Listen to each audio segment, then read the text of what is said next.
বান্দৰ আৰু ঘৰিয়ালৰ সাধু, পঞ্চতন্ত্ৰৰ সাধু। বহুদিনৰ আগৰ কথা। এটা বিশাল সৰোবৰৰ পাৰত থকা এজোপা প্ৰকাণ্ড জাম গছত ৰক্তমুখ নামৰ এটা বান্দৰে বাস কৰিছিল। সেই বান্দৰটোৰ মূল খাদ্য আছিল গছজোপাৰ ধুনীয়া ধুনীয়া ক'লা জামু।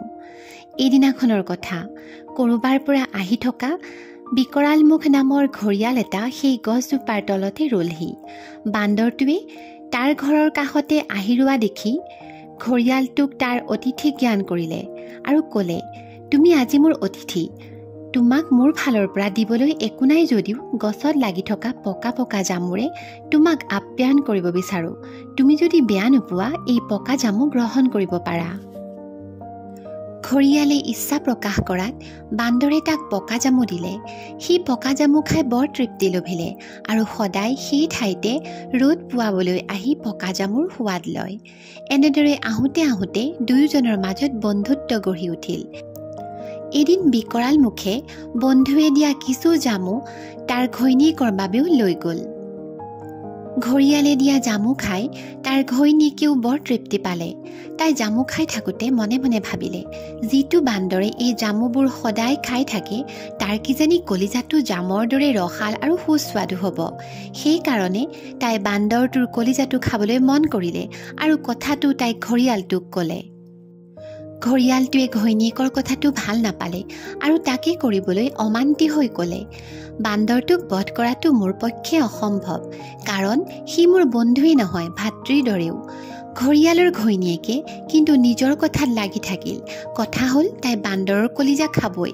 সেইকাৰণে এদিন বিকৰাল মুখে বন্ধু ৰক্তমুখৰ ওচৰলৈ গৈ ক'লে, বন্ধু, তোমাৰ পৰা নিয়া জামু মই আৰু মোৰ ঘৈণীয়ে বহুদিন খালোঁ। তাই সদায় তোমাক চাবলৈ বৰ মন কৰে। সেইকাৰণে তোমাক আমাৰ ঘৰলৈ নিমন্ত্ৰণ কৰিব আহিছোঁ। তিনিওজন মিলি লগ হৈ এসাঁজ খাম, সুখ দুখৰ কথা পাতিম। তুমি আমাৰ ঘৰলৈ যাবানে? বান্দৰটোৱে ক'লে, তোমাৰ ঘৰ পানীত, মই হ'লো স্থলচৰ প্ৰাণী, গতিকে মই তোমাৰ ঘৰলৈ কেনেকৈ যাম? সেই ব্যৱস্থা মই কৰিম, ঘৰিয়ালটোৱে উত্তৰ দিলে। যথা দিনত ঘৰিয়ালে বান্দৰক তাৰ পিঠিত বহুৱাই লৈ তাৰ ঘৰলৈ বুলি যাত্ৰা কৰিলে। কিছু দূৰ যোৱাৰ পিছত ঘৰিয়ালে ভাবিলে, এতিয়া বান্দৰটোক মই আচল কথাটো কৈ দিব পাৰোঁ, আৰু এতিয়া আচল কথাটো কৈ দিলেও সি পলাব নোৱাৰে।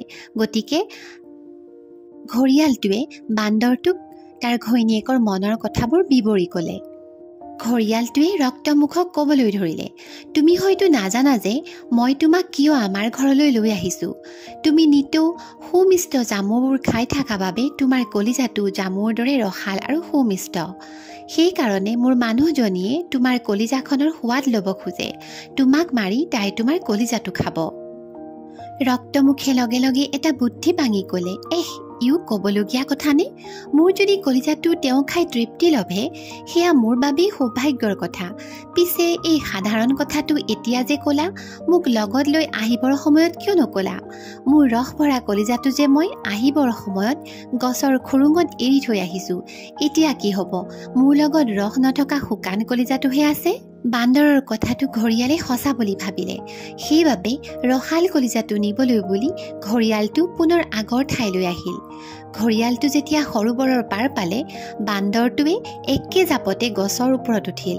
বান্দৰটোৱে গছৰ ওপৰৰ পৰাই ঘৰিয়ালক মূৰ্খ সম্বোধন কৰিলে আৰু ক'লে, হেৰৌ মূৰ্খ, কোন প্ৰাণীৰ দুটা বেলেগ বেলেগ কলিজা থাকে? তোৰ দৰে বিশ্বাসঘাতক বন্ধু আৰু মোক নালাগে। ভালে ভালে ইয়াৰ পৰা আঁতৰ হ। বহুত পিছতহে ঘৰিয়ালে কথাটো উপলব্ধি কৰিব পাৰিলে। সেই দিনাৰ পৰা বান্দৰ আৰু ঘৰিয়ালৰ বন্ধুত্ব নোহোৱা হৈ গ'ল।